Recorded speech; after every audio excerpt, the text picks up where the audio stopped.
El cansado se sienta en silencio y hasta con vergüenza, con pudor. Y hoy aquí hay muchos sentados junto al arroyo de Besor, muchos. No estoy diciendo que no eres un guerrero, no estoy diciendo que nunca peleaste batallas. Claro que lo eres, caramba que eres un guerrero o una guerrera. Pero si estás en la lista de los que no pueden más, necesitas saber que a veces está bien descansar. A veces está bien no continuar otra batalla. Todo lo que tiene que hacer ahora, la palabra que quiero que te lleves es recupera fuerzas. No pelees, no vayas a otra batalla. Jesús es tu David. Él pelea cuando tú no puedes ir a pelear. Él va donde tú no puedes ir. Él va a pelear por tu familia cuando tú dices, yo ya no puedo pelear más. Jesús es tu David. ¿Lo crees, sí o no? Y te aseguro, el Señor no se enfada cuando dices, hasta aquí llegué. No se enfada. Él fue quien dijo en Marcos 6:31, vengan a un lugar tranquilo y descansen un poco conmigo. Dios fue el que le dijo a Elías, come, duerme, descansa, largo camino te resta. No le dijo, eres un cyborg, eres un robot, te pones de pie como sea y sigues. Él dijo, no, come, duerme, descansa. Todavía te queda un largo ministerio por delante. A mí una de las frases que más me disgusta es cuando me escriben en las redes, Dante, te ves cansado. Pero no me disgusta porque me ven cansado, sino que es una forma de decirme tienes una cara espantosa. A mí me gustaría decirle gracias, vos también te ves horrible, pero no vas a arreglarlo descansando. Eso ya viene de fábrica. Lo mío se me pasa, lo tuyo no. Pero no me gusta. Entonces cuando Jesús apareció en escena, la gente también estaba cansada, estresada, agotada por la religión, intentando complacer a Dios. Y de pronto aparece Jesús y es el primer rabino que promete, vengan a mí los que están trabajados, cargados, y los haré, ¿qué? Descansar. Los haré descansar. Nos hará descansar. Alguien tiene que decir, ¡ay, qué Dios que tenemos! Mis queridos, eso era una ráfaga de aire fresco en un ambiente reprimido. ¿Descanso de veras? ¿Qué quiere decir, Señor, con descanso? Y el Señor prometió una carga fácil, un yugo ligero, que era una referencia a los agricultores que ponían sobre los bueyes. Él había venido a hacer la vida más fácil, no más difícil. Y nosotros hoy estamos agotados con una necesidad urgente de descanso, no un reposo físico. Necesitamos un sosiego espiritual. Tenemos el alma cansada. Pero yo entiendo que a veces Dios permite ese cansancio. Número uno, para evitar nuestra arrogancia. David le dijo a los muchachos, no ganamos porque fuimos 400 valientes, sino porque Dios nos dio el regalo de la victoria. No ganamos porque fuimos 400 mejores que los otros 200, sino por la gracia de Dios. Entonces a veces Dios permite el cansancio para demostrarnos que el mundo sigue girando sin nosotros. Para demostrarnos que nuestros hijos van a seguir cuidados por Dios, aunque tú no tengas más fuerzas. Aunque no les tengas el control, aunque no les pongas el FBI encima. Dios dice, yo estoy cuidando a tus hijos. Dios va a cuidar tu familia, Dios va a cuidar tu empresa para que nadie te robe cuando tú digas no puedo vigilar más. Jesús peleará tus batallas, ¿lo crees? Ahora, ¿hay aquí alguien fuerte para criticar al cansado? Tarde o temprano los que se creen fuertes caerán pesadamente sin fuerzas y van a necesitar gracia. El que se cree firme, mire que no caiga. Entonces, está fuerte para decir, uy, mirá que él cómo se deprime, ay, no soporto más a la fulanita siempre con un problema, y al menganito. Pero a veces hay gente quejumbrosa, sí, y tóxica, pero hay otros que no pueden más. Lo que necesitan es ni siquiera un consejo. No demos consejos hasta que nos lo pidan. Lo que están necesitando es un abrazo, una contención. Vamos, quédate junto al arroyo, yo voy a ayudarte a pelear las batallas. Y te voy a contar otro secreto.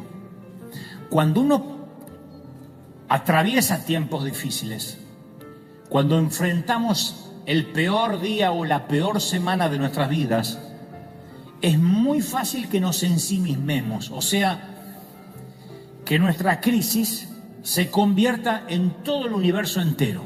No podemos ver más, perdemos la perspectiva. Cuando estamos frente a una tragedia que nos parte el alma, hasta nos puede ofender que los pajaritos estén cantando a la mañana. Queremos gritarle: ¡cállense! ¿No ven que no es tiempo de cantar?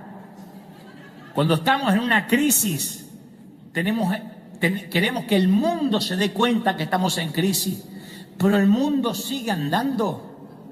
Podemos salir del cementerio y vamos a escuchar gente que está celebrando por ganar un partido de fútbol. De verdad. Mientras que nosotros celebramos porque ganamos o pasamos de fase o llegamos a una final, hay gente que en este momento está en el cementerio y no puede entender cómo digo, ¡ah! Cuando dice, puede ser. Pero por otra parte, esto es lo que quiero compartirte, cuando sobrevivimos a esos tiempos difíciles, cuando experimentamos finalmente la victoria, también podemos cometer el error de que el mundo entero tiene que celebrar con nosotros. Ese es el mayor error de los cristianos. Pensamos que todo funeral tiene que ser cancelado en el nombre del Señor, que toda lágrima tiene que secarse en el nombre de Jesucristo. Reprendemos al cansado, no soportamos al que está triste. Hermano, ¿y dónde está el gozo del Señor? Le decimos a alguien que acaba de enterrar un ser querido, a alguien que está esperando el parte médico de las 7 de la tarde porque tiene un hijo internado. ¿Dónde está el gozo del Señor? Pero tenemos que entender que los funerales no se cancelan y las lágrimas de quienes precisamente ahora mismo están viviendo el peor día se siguen derramando. El juego de la vida continúa y lo que tenemos que aprender, especialmente nosotros los cristianos, es que no somos el ombligo, el tapón del océano. Cuando Dios nos permita recuperar todo como hizo David, no es para que digamos, vamos, todo el mundo a celebrar, es para regresar al campamento y ayudar a quienes no tuvieron la fuerza ni siquiera para pelear por su propia familia. Si Dios nos permite obtener un botín, no juzguemos a quienes están exhaustos junto al arroyo, porque algún día también estaremos junto a ese arroyo. Y yo estoy seguro que Dios permite las experiencias dolorosas en nuestra vida para que podamos comprender con empatía y aliviar el dolor ajeno. De otro modo nunca vamos a tener empatía. Hay gente aquí que conoce por experiencia personal el dolor de la pobreza. Yo sé que hay gente acá que se ha ido con dolor de barriga por el hambre a la cama, cuando niño, cuando joven o de adulto. O han tenido que separar la comida para que los hijos no se den cuenta que no alcanzaba para ti. Otros han vivido la agonía de la adicción. No te puedo decir, eres un adicto endemoniado. Yo sé lo que puede ser la agonía de una adicción. La devastación del divorcio, la puñalada de la traición, la vergüenza de las deudas, la desesperación del fracaso. Hay gente que ha tenido dolor del alma por una pérdida. Y sé también que la gracia de Dios te sacó adelante, ¿sí o no? Pero ten por seguro, oigan, que Dios no lo hizo solo para ti, sino para que seas un agente de gracia en la vida de otros, para que entiendas cuando otros digan no puedo más, para que no juzguemos. Y te cuento rápido otra historia. Entre las aventuras de Sansón, ¿se acuerdan Sansón? Está la experiencia de ser atacado por un león. Imagino que debe ser una experiencia desagradable, pero se nos dice que el Espíritu del Señor cayó sobre Sansón y despedazó al león solo con sus manos. Y algunos días después Sansón regresó donde el león lo había atacado. Ahí estaba el cadáver y encontró un enjambre de abejas que habían formado una colmena llena de miel dentro del esqueleto del león, dentro de la carcasa del león. Sansón llenó sus manos con miel y lo compartió con sus padres. A mí me gusta eso, porque cuando el león lo atacó, Sansón tenía las manos vacías, ahora las tiene llenas de miel. Sansón no se guardó la miel para sí, se las dio a otros. Sansón hasta hizo un acertijo con este episodio. En Jueces 14:14 él dice: del devorador salió comida y del fuerte salió dulzura. ¿Cómo es que un ataque nos puede hacer más fuertes? ¿Cómo es que un intento de amargarnos puede resultar en dulzura? ¿Cómo es que tirarnos abajo nos va a llevar más alto? La gracia de Dios a veces actúa de manera paradójica. La intención del león era devorar a Sansón, pero al final Sansón obtuvo miel. Lo lógico hubiera sido que el león lo atacara, llegara a un final rápido y amargo, pero sacó algo dulce y sirvió para compartir a otros. Y el Señor me dice: yo sé que no lo ves, yo sé que te cuesta porque estás entre la profecía y el destino, pero habrá dulzura al final de tu capítulo, de tu historia. Habrá miel en el cadáver. ¿Tú lo crees? Hay gente que dice, por ejemplo, estoy esperando mi legalidad en este país. Hablo en la Unión Americana, en los Estados Unidos de América. No tengo lo que quisiera, no tengo la comodidad soñada, pero me toca esperar. Y de repente pasa lo peor, la familia se divide, alguien es deportado y tú dices: no, esto es algo que no puedo soportar. Yo podía esperar, pero mínimamente unidos, juntos. Hay otros que dicen: yo puedo esperar, pero mínimamente con salud. Pero cuando la salud se quiebra y es frágil, no puedo seguir esperando porque todo se me hace cuesta arriba. David llegó a ese punto al que todos en algún momento llegamos. Se sentó sobre las ruinas de lo que alguna vez había sido su hogar y empezó a llorar. Sus hombres estaban enfurecidos. La Biblia narra que hablaron de amotinarse, de apedrear a David. De alguna forma lo culparon indirectamente. ¿Cómo es que David nos saca 3 días de campaña, 3 días de expedición, y no tuvo en cuenta que los amalecitas podían robarnos nuestras mujeres, nuestros hijos? Así que estaban abatidos. Y David no tenía a nadie que lo alentara, porque hay ocasiones que nos sentimos incluso así de solos. Esta palabra también van para los que estas semanas dijeron: ¿saben? No tengo a quién contarle lo que me pasa, porque lo más probable es que no me entienda nadie. David no podía buscar aliento entre sus hombres, porque se suponía que él era el jefe. Y cuando uno es el jefe no puede buscar aliento entre los empleados, porque hay un conflicto de intereses. Si el jefe se deprime, ¿qué queda para el soldado? ¿No? Es como estar en un barco y está deprimido el capitán. ¿Qué queda para los marineros? Entonces, cuando alguien es líder, no puede abrirse fácilmente. Y la Biblia lo afirma con mucha claridad. En 1 Samuel 36 dice: David entonces se fortaleció en Jehová su Dios. No buscó a hombres, no buscó a muchachos, se fortaleció en Jehová su Dios. Ahora, suena épico, se fortaleció. ¿Cómo se fortaleció en Jehová? Repasemos rápido. Le secuestraron a su mujer, le llevaron a los hijos, le llevaron a las mujeres y a los hijos de sus soldados. Hay una depresión absoluta en el campamento. David tomó su arpa. Recordemos que además de guerrero y de líder militar era músico. Se retiró a un lugar solitario y comenzó a cantar. No cantó un triste lamento gimoteando por la situación.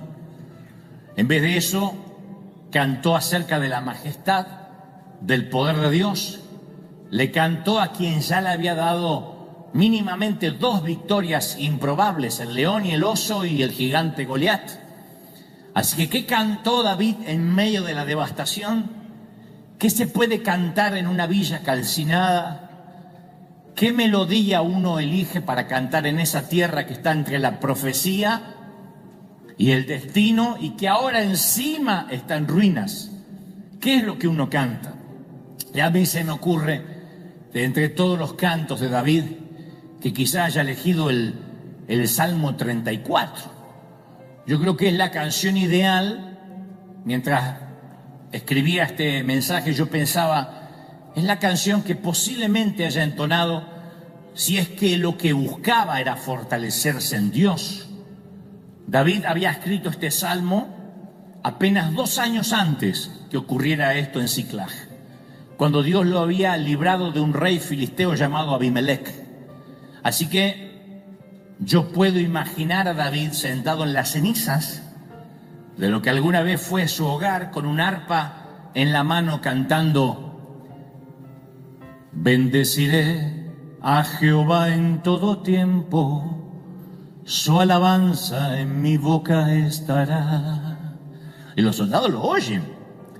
En Jehová se gloriará mi alma, lo oirán los mansos y se alegrarán. Y los soldados dicen: hey, parece que David empezó a cantar. Engrandeced a Jehová conmigo, exaltemos aún a su nombre. Busqué a Jehová y él me oyó, y de todos mis temores me libró. Y lo canta: engrandeced a Jehová conmigo. Y mientras que el murmullo empieza a subir desde el sitio donde está cantando David, mientras que él dice: bendeciré a Jehová en todo tiempo, empieza a dar una lección de moral a sus soldados. Porque bendecir a Jehová en todo tiempo es todo tiempo. Buenos tiempos, malos tiempos. Bendeciré a Jehová en tiempos de profecía, cuando Dios te dice: te haré y te diré tal cosa y te llevaré, aleluya. En los tiempos de destino, cuando llegas, y en los tiempos intermedios, cuando no pasa nada. Bendeciré a Jehová en el intermedio, cuando a mí me toca esperar y la suegra se viene a mi casa y Colombia intenta ganar. Engrandece a Jehová conmigo, exaltemos aún a su nombre. Busque a Jehová y él me oyó, y de todos mis temores me libró. Él dice: su alabanza en mi boca estará. Me gusta eso. Cuando la alabanza está en nuestra boca, no hay rezongos, no hay quejas, no hablamos negativamente. La alabanza es la lengua vernácula, la lengua local de la fe. Luego David canta: engrandecer a Jehová conmigo. No necesita Dios que nosotros lo hagamos grande, engrandecer a Jehová. Es David el que necesita verlo en mayor perspectiva. Cuando miramos algo con un telescopio no cambiamos el tamaño de lo que estamos mirando. Lo que cambia es nuestra percepción del objeto. Vemos la estrella a lo lejos y decimos que es chiquitita, con el telescopio lo vemos gigante. No es que se agrandó la estrella o el planeta, nosotros tenemos un cambio de perspectiva. Entonces, cuando estamos en medio de las cenizas, tenemos que rehusarnos a engrandecer el problema, o a engrandecer la deuda, o a engrandecer al enemigo. No pongamos la lupa sobre el problema, sino que hay que poner la lupa o el telescopio sobre Dios y decir: Dios es más grande, Dios es más grande. ¿Alguien lo cree, sí o no? Engrandeced a Jehová conmigo. Y cuando engrandecemos a Dios, empequeñecemos el problema, siempre. Y mientras David cantaba, le sobrevino un cambio. Eso es lo que ocurre en la adoración. Por eso es que adoramos, por eso es que cantamos, por eso llegamos aquí. Lo primero que hacemos es cantar y adorar. No es para esperar el mensaje, no es hacer tiempo. Algo empieza a cambiar cuando exaltamos su nombre, cuando adoramos, a pesar de las crisis. Y los hombres también, los hombres de David también notaron ese cambio en él. Porque cuando un hombre, cuando hablo de hombre no hablo de género, cuando un hombre o una mujer se fortalece en Dios, se destaca en medio de una multitud desalentada. La gente puede estar desalentada, pero cuando alguien empieza a adorar, su rostro cambia, su mirada cambia. A quienes son líderes o tienen el don del liderazgo, Dios le da ese don de resiliencia, esa ingeniería interna para poder reinventarse y continuar. Yo siempre digo, el líder no puede darse el lujo de quedarse llorando bajo la manta semanas. tiene que reinventarse, tiene que decir hay que continuar. En tiempos buenos, en tiempos malos, en tiempos de espera, en tiempos de destino, en tiempos de profecía. Esto de continuar es un atributo esencial del liderazgo. Si alguien dice, yo no sé si soy líder o no, bueno, tienes que verte a ti mismo, cómo reaccionas cuando la vida te golpea o intenta noquearte. Si eres de los que se levantan otra vez de la lona y siguen peleando como Rocky Balboa, Adriana, y sigues pegando, eres líder. Si al primer cachetazo te caes y dices, ¡ah!, como los jugadores de fútbol, y empiezas a revolcarte, pidiendo tarjeta amarilla, no eres líder. Ahora, si el enemigo no logra robarnos el gozo, nada nos va a detener. Lo que quiere robarnos el enemigo siempre es el gozo. Recordemos que David, cuando se equivoca, no dice, Señor, devuélveme la salvación, porque él sabía que no la podía perder, era el Hijo de Dios. Pero él dice, devuélveme el gozo, que me vuelva el gozo de la salvación. Si el diablo te logra robar la alegría de tus días, la alegría de ser papá, la alegría de ser cónyuge, la alegría de ser hijo, te habrá robado todo el futuro. El diablo está consciente de esta verdad espiritual revelada en Nehemías 8:10, que dice, no os entristezcáis, porque el gozo de Jehová es vuestra fuerza, es lo que te levanta, el gozo te levanta. ¿Alguien lo cree, sí o no? Te levanta. Llega un momento en la vida en que hay cargas que simplemente ya no podemos cargar, no podemos llevar. Hay ocasiones, de hecho, que una última gota rebasa el vaso del cansancio. Y quizás sea una tontería nimia, trivial, pero traspasa nuestro límite, cruza nuestra última frontera, supera nuestro umbral del cansancio. Nuestro jefe nos dice, necesito que te quedes unas horas más. Es un pedido trivial, si se quiere, pero en el momento menos indicado, en la hora más inoportuna, tú dices, ¿de verdad? Nuestra pareja nos dice, solo te pido que me esperes un poco más, te prometo que voy a cambiar, seré diferente. Nuestros padres nos dicen, nunca te exigimos nada, pero necesitamos que asistas a esta reunión familiar. Tú dices, no quiero encontrarme con fulanito, con menganita, pero tus padres insisten, hazlo por nosotros. Nuestros hijos nos reclaman, necesito que vuelvas a ayudarme, mamá, papá, no tengo a quién recurrir. Y ese pedido no está mal en sí mismo, insisto, pero en el momento inoportuno es esa gota que rebasa nuestro vaso del cansancio. Nuestro amigo nos dice, sé que siempre te estoy pidiendo cosas, pero necesito que me hagas un favor más. Y aunque todos estos son pedidos nobles, el problema de fondo radica en que hemos a veces tolerado, hemos aguantado, hemos perdonado y hemos dejado pasar por alto demasiadas cosas. Y cuando hemos tolerado tanto, nos desplomamos en algún momento de la semana y decimos, hasta aquí llegué, yo no puedo más, hasta aquí llegué. Insisto, es una gotita que rebasa el vaso, no tiene que ser una tragedia, un infortunio, sino que a veces es una gotita, un pedido de más, un favor más, que dice, no, ya está, basta. Y hoy quiero hablarte de un grupo de valientes que también se desplomó y que ya no tuvieron fuerzas para avanzar y dijeron, hasta aquí llegamos, para que veamos que no estamos solos en esta historia, en esta crónica. Como suele decir una amiga, quedaron en coma mental y no pudieron ya pensar, no pudieron ver más allá, no pudieron visionar. Lograron salir adelante, pero con mucho esfuerzo, pero dijeron hasta aquí llegamos. Y la revelación de esta historia es la asombrosa actitud que tiene Dios para con la gente que llega al límite de sus fuerzas. Porque uno pensaría inmediatamente que cuando uno no puede más, Dios nos desecha, nos hace un costado, elige a otro. Sin embargo, hay una asombrosa actitud con aquellos que dicen, hasta acá llegué, yo estoy cansado, de manera que no puedo a veces ni orar, no puedo ni leer la Biblia, no tengo ganas de levantar las manos, no sé ni cómo llegué hoy domingo al servicio o cómo estoy mirando esto a través del streaming. Dicho esto, Tenemos que hacer un poco de historia para hablarte de este grupo de valientes que te decía que no pudo más.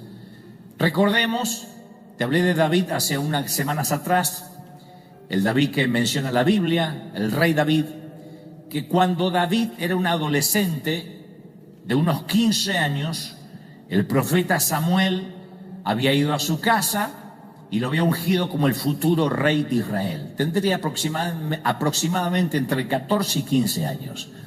Unos meses después, David fue lanzado repentinamente a la fama cuando mató a Goliat, el paladín guerrero de los filisteos. Después del triunfo sobre Goliat, David dejó los rebaños de su padre y la Biblia narra que se convirtió en miembro del servicio real del rey Saúl. Fue contratado como uno de los músicos para tocar justamente en el palacio. Saúl, al poco tiempo, hizo a David capitán de su ejército y este condujo a los escuadrones de Israel a una victoria tras otra, una victoria tras otra. David se convirtió, siendo jovencito, en un héroe nacional de los israelitas. Pero cuando el paranoico y neurótico rey Saúl se puso celoso por la popularidad ascendente de David, empezó a buscarlo para asesinarlo, para matarlo. Y David se vio obligado a vagar por las laderas de las montañas de Judea con su banda mercenaria de 600 hombres que lo seguían. Era un rebelde, un proscripto de la ley.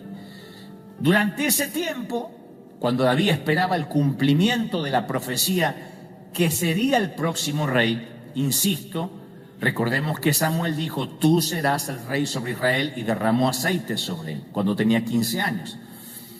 Así que mientras que él espera el cumplimiento de esa profecía, él y sus hombres, 600 forajidos, que la Biblia describe como desalmados, pobres, menesterosos, se hicieron sus guerreros, establecieron su hogar en una ciudad llamada Siclag, al sur de Judea, Siclag. Para ese entonces David se presume tendría 29 años de edad, muchacho. David, sus hombres y sus respectivas familias se asentaron en este sitio llamado Siclag por el periodo de 1 año y 4 meses. Y este dato que voy a darte ahora no es menor, porque es determinante para que luego entendamos el cansancio de alguno de sus hombres. Siclag era un lugar provisorio para David. No era Belén, el lugar donde él había comenzado, ni tampoco era Jerusalén, Sión, el lugar de su destino. Siclag era la tierra intermedia, la tierra para esperar el cumplimiento de la profecía. Y todos en primera instancia pasamos un tiempo en Siclag, y me consta que hay gente aquí pasando un tiempo en Siclag, que no es el lugar donde venimos, no es el lugar donde nacimos, no son nuestras raíces, pero tampoco es el lugar a donde vamos. Representa Siclag la temporada en la que vamos a estar por un tiempo de preparación, a veces de prueba, de crisis, de entrenamiento, pero es cuando uno está en la temporada de la mitad. Siclag es o representa o tipifica el lugar que nos toca esperar entre la profecía y el destino. Todos tenemos una palabra profética, aunque no la recuerdes específicamente de un pastor, de un profeta, pero todos tenemos una palabra de Dios, algo que sabemos que Dios va a hacer con nosotros.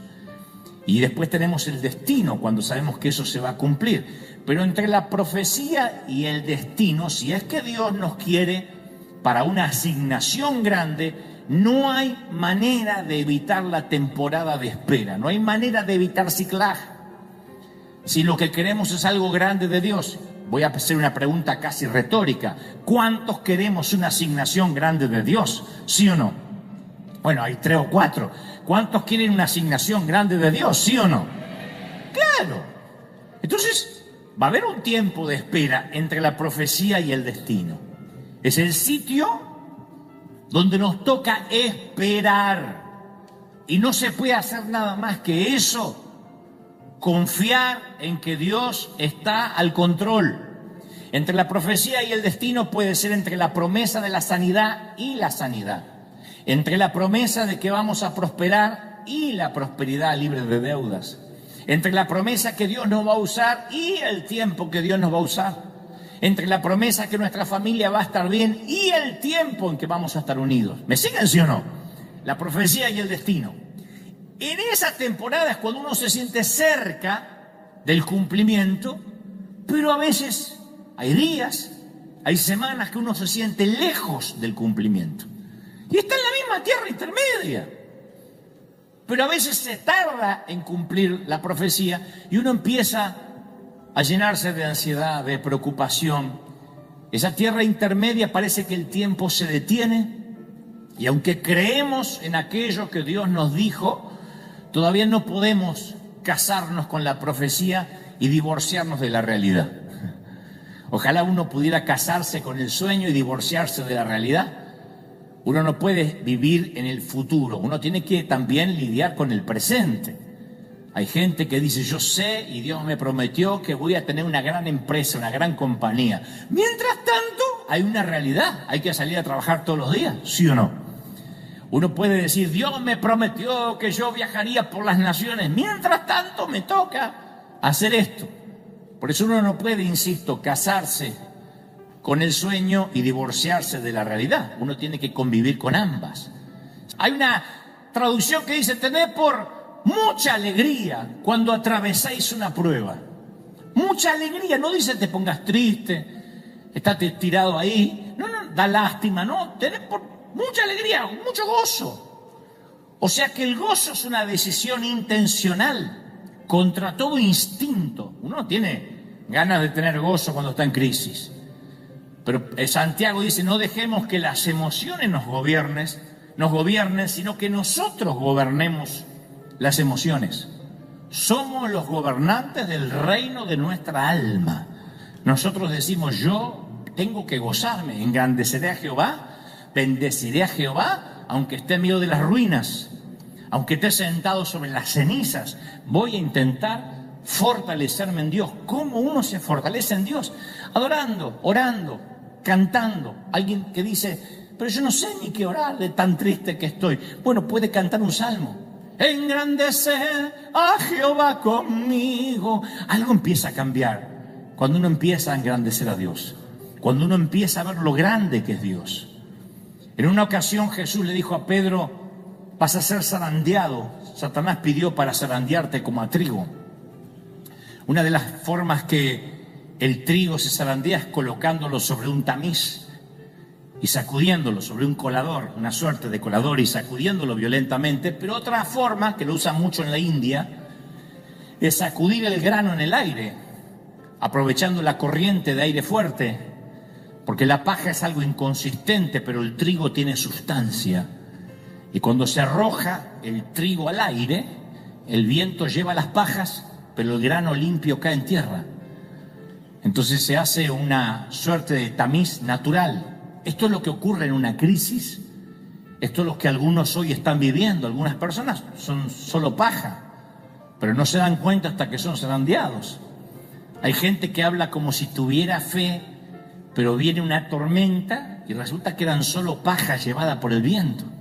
Y dejan de orar y dejan de congregarse y dejan de cantar y dejan de adorar. David sabe que el objetivo de esta prueba es transformarla en testimonio, que prevalezca el grano de la fe. Y esa es la palabra que yo tengo también para esta mañana o esta tarde. Dios va a hacer que prevalezca el grano de tu fe. Va a sacar lo que no sirve, va a sacar lo que estorba y el grano de la fe va a prevalecer. Mis queridos, sin prueba no hay historia. Sin prueba no hay historia. Lo diré otra vez, sin prueba no hay historia. Y David, en medio de una Siclag devastada, ora al Señor. Luego de cantar, ora y le pregunta al Señor, Señor, ¿debo perseguir a esta banda que se llevó a las familias nuestras? Luego le pregunta, ¿los voy a alcanzar? Porque no quería desperdiciar recursos. Y el Señor le responde: persíguelos, vas a alcanzarlo y rescatarás a los cautivos. Había un propósito. Ustedes dirán: ¿y por qué Dios no se lo evitó? Por la misma razón que cuando Satanás pide a Pedro para zarandearlo como a trigo, Jesús dice: no te atrevas a tocar a mi hijo. Por la misma razón. Le va a hacer bien al petulante de Pedro que se le caiga un poquito la paja y que quede el grano. Le va a hacer bien a David ir a por las mujeres, por los hijos, porque además tengo un botín preparado para él. Era la manera que Dios tenía para bendecir a David y sus hombres. La cosa es que cuando Dios le dice: ve y persíguelo, lo vas a alcanzar, vas a rescatar los rehenes, además traerás tesoros. David reúne a su infantería y se encaminan a la persecución de los amalecitas. Vamos a por ellos. Salen en una misión de rescate por los rehenes.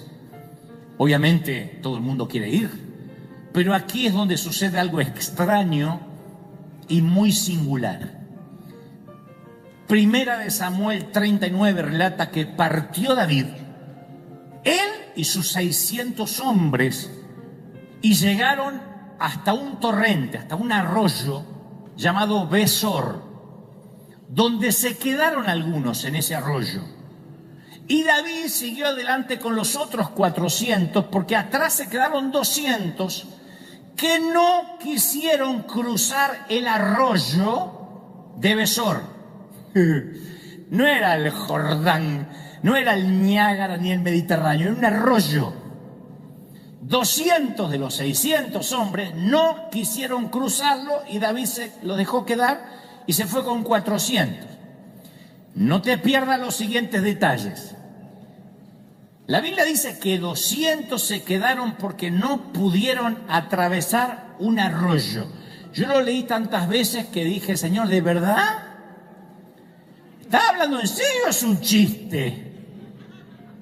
Hay 200 tipos que no quisieron cruzar un arroyo. Geográficamente uno va a los tiempos, a los mapas antiguos, a ver lo que era el arroyo de Besor.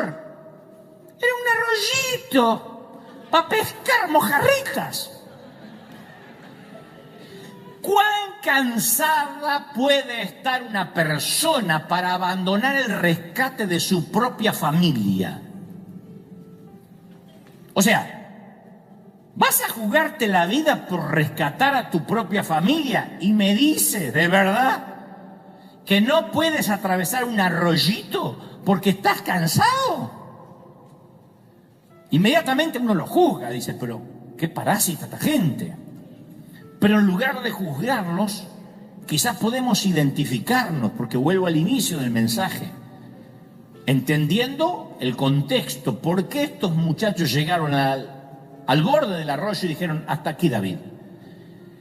En primera instancia, estos soldados todavía tenían las huellas del polvo de la larga campaña que habían estado haciendo junto con David. Ellos no venían de picnic cuando se encontraron con la villa devastada.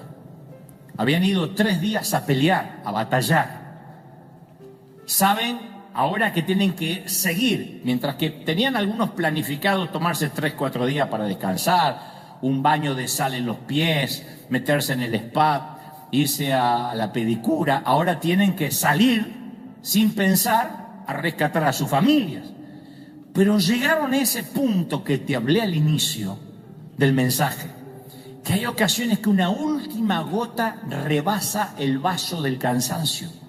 Algo chiquitito, aunque sea pequeño, pero traspasa nuestro límite. Yo sé que a muchos les ha pasado esto y le está pasando. Cruza tu última frontera de resiliencia. Supera nuestro umbral del cansancio. Y el llegar a casa de una campaña por el desierto y encontrar que secuestraron a tu familia fue el colmo para esos muchachos. De alguna forma no solo cuestionan el liderazgo de David, sino que cuestionan dónde está Dios, que es la pregunta que uno se hace cuando sirve al Señor, cuando ama al Señor, cuando nunca faltó a la iglesia, cuando hace de todo y sentimos que la salud no nos acompaña, que tenemos que abandonar la casa por falta de pago, que nos van a demandar por quién sabe qué cosa. Ahí es cuando uno emocionalmente dice: no, basta, ya no puedo más. Estos muchachos habían tocado fondo, ya no más. Y ahora mismo yo sé que hay gente viviendo esa instancia aquí, hoy, en la congregación. Buena gente, eres piadoso, aunque puedes que seas de Colombia, pero Dios te ama igual. Temeroso de Dios. Pero en este mismo instante la fatiga del alma te consume. Y te sientes golpeado, exhausto, abatido. Tanto que no puedes juntar las fuerzas necesarias ni para salvar a tu propia sangre. Hay gente que dice, yo pastor no lucho más por la familia. Dante, yo no lucho más, ni por mi matrimonio, ni por mis hijos. Y uno dice, pero qué hombre desalmado, pero qué mujer que no tiene empatía. ¿Qué clase de madre es? Este es el episodio bíblico que entiende a esas personas. No es que te cansaste de ser buena madre, no es que te agarró un demonio, significa que no puedes más. Has hecho todo lo que sabías hacer, has orado como se supone que te enseñaron, has cantado, has hecho todo lo que a tu criterio dieron tus fuerzas, tu mente, tus ganas, y dices, no puedo más, ya no lucho más, ya no peleo. Hay gente acá que dice, ya no peleo más, quiero que alguien tire la toalla al ring y me quiero bajar. A veces una muerte repentina, un divorcio, una quiebra nos deja al costado del arroyo y decimos, hasta aquí llegué. Yo sentí muy fuerte que hay gente que dice, estamos en el mes de julio, yo ni sé cómo voy a llegar hasta diciembre, porque hasta aquí llegué. No tengo fuerza, no tengo energía. Insisto, Ciclag es la tierra entre la profecía y el destino.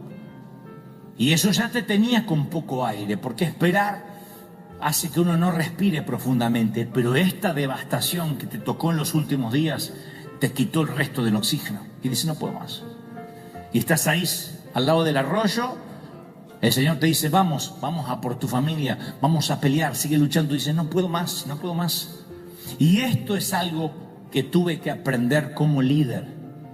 ¿Qué hacemos con la gente que no puede más? ¿Qué hacemos con la gente que está junto al arroyo de Besor hoy? ¿Los reprendemos? Eso es lo más fácil. ¿Los avergonzamos? Algo como, ¿qué clase de cristiano es usted? Levante la mano, confiese victoria, vamos para adelante. Les decimos que saquen fuerza donde ya no tienen, sin conocer sus batallas, sin conocer que se han peleado con la vida durante años. Les exigimos que repitan frases ridículas, diga conmigo, proclame conmigo, como si eso los va a sacar del pozo del cansancio. Lo que es peor, les decimos que están así por un pecado no confesado. ¡Qué feo! Encima que estás cansado, viene alguien y te dice, ¿no tendrás algo oculto en tu vida? Te dan ganas de decirle, Señor, te lo llevas o yo voy al infierno, pero por asesinato, yo a este lo saco. ¿Qué hacemos con los cansados? Es algo que nos toca aprender a los líderes. ¿Los exigimos, los levantamos, los cargamos o los dejamos descansar? Y esto ocurrió con David. David no solo celebró, recuperó, sino que dio a los que quedaron atrás. Y yo quiero que nunca olvides esto. Ciclag no es Belén. No es el lugar de tus principios, ni es Jerusalén, que es la tierra del cumplimiento. Estás en algún lugar en el medio del mapa. El Señor me dice, estás en el medio. Pero eres parte de un plan, eres parte de un plan más grande que tú mismo. Y en el peor día de nuestra vida, de algún modo llegará a ser un tremendo testimonio de recuperación. ¿Lo crees? Dios va a sacar miel de esto. Aun cuando la recuperación y la celebración se hagan realidad, Ciclag nunca será nuestro destino final. El destino nunca fue recuperar el botín. No, esto es algo que pasa en la tierra intermedia. La misión no era rescatar rehenes solamente. Entonces, cuando logremos mirar más allá de la temporada de espera, recién ahí vamos a entender que estábamos en una misión mucho más grande. Estás en una misión grande. Dios no te deja hasta que no haya hecho contigo lo que dijo que iba a hacer. No te va a dejar. Y hoy quiero honrar al ejército de respaldo de Dios, a esta infantería tantas veces olvidada. Quiero orar a todos los que no pueden viajar al campo misionero, que tienen que quedarse en la retaguardia por diversas circunstancias. Me estoy refiriendo a los que son fieles en la oración privada, a los que hacen el sacrificio de ofrendar, de dar y respaldan económicamente aunque no pueden ni predicar ni ir. Los que no pueden salir al campo de batalla, no se los ve cantar en público, no se los ve predicar. A las mamás que crían hijos pequeños y no dan abasto entre el colegio, las tareas, las enfermedades virales que estos mocosos traen del colegio. A los que tienen 2 empleos por día y apenas pueden congregarse los domingos y soportar no quedarse dormidos. A los papás solteros que hacen malabares para trabajar y tener tiempo con sus hijos. A las abuelas que están aquí presentes, que creen que cuando oran por sus nietos nadie ve su aporte. A los que están en contabilidad, los que atienden teléfonos, los que sirven café, los que barren, los que lustran, los que reponen el agua, los que limpian baños, los que pintan zócalos, los que sonríen en la entrada, a los que cuidan niños ajenos, los que ordenan un estacionamiento, los que están detrás de una cámara, de una consola de sonido, a quienes enrollan y desenrollan cables, organizan planillas de Excel, reparan equipos, hacen mantenimiento, instalan luces, arreglan averías. A todos ellos les doy un claro mensaje. Ustedes son la línea de suministro y de abastecimiento del frente de batalla. Y en aquel glorioso día, cuando la batalla haya acabado, cuando finalmente bajemos nuestras espadas espirituales, muchos estarán delante del Señor pensando que llegaron con las manos vacías. Y esos santos desconocidos dirán entre sí: no tengo nada que presentarle al Señor. No hice nada valioso, no llevé almas a Cristo. No organicé congreso, no dirigí alabanza, no prediqué ante un gentío. Sin embargo, qué momento asombroso les espera cuando Jesús empieza a repartir el botín parejo para todos. Yo me imagino al apóstol Pablo llegar al cielo y todas sus victorias, sus almas ganadas, todas las iglesias que estableció están allí, y entonces aparecen mujeres y hombres de Antioquía que serán llamadas a pararse ante Pablo. Esas personas ayunaron, oraron por la salud del apóstol, impusieron manos, lo enviaron. Otros donaron, sembraron con sacrificio. Ninguno de ellos atravesó el Mediterráneo, no viajaron a Macedonia, pero son llamados a compartir el botín de Pablo, porque lo sostuvieron. Quedarse en casa con el bagaje es un alto llamado de Jesucristo. ¿Lo crees? La palabra dice en 1 Corintios 12:18, mas ahora Dios ha colocado los miembros, cada uno en el cuerpo como Él quiso. Si eres una mujer, tienes un alto llamamiento, como también alguien que sea maestra de una escuela dominical, quien ordena los asientos, quien se ocupa de reponer las baterías en los equipos. Si eres un hombre o una mujer de negocios, descansa en tu llamado. Si eres un vendedor, un mecánico, un albañil, un mesero, no tienes que forzarte para ir al campo misionero. Descansa en tu llamado. El botín va a ser repartido en partes iguales entre los que salen a la batalla y son visibles y entre los que se quedan en el suministro y abastecimiento de la batalla. Por eso dije al inicio que este mensaje es para las almas cansadas, para quienes no pueden avanzar. Y mírame bien, porque solo lo diré una vez. Como líder no tengo opción. Muchas veces me toca seguir avanzando. Y eso no significa que te deje atrás. Solo que quizá haya algunas batallas en las que no puedas llevarte conmigo y está bien, te entiendo, necesitas descansar junto al arroyo. Sé que necesitas tiempo, recuperar oxígeno, pero quiero que sepas que ambos estamos en la tierra intermedia, esa que está entre la profecía y el destino. Aún no llegamos a Jerusalén, estamos en tránsito, así que esto es lo que haremos. Tú te vas a quedar cuidando el bagaje. Yo avanzaré con quienes creen que aún tienen fuerzas para continuar. Rescataré a tu familia, los traeré a casa. Y como te prometí, cuidaré de tus hijos.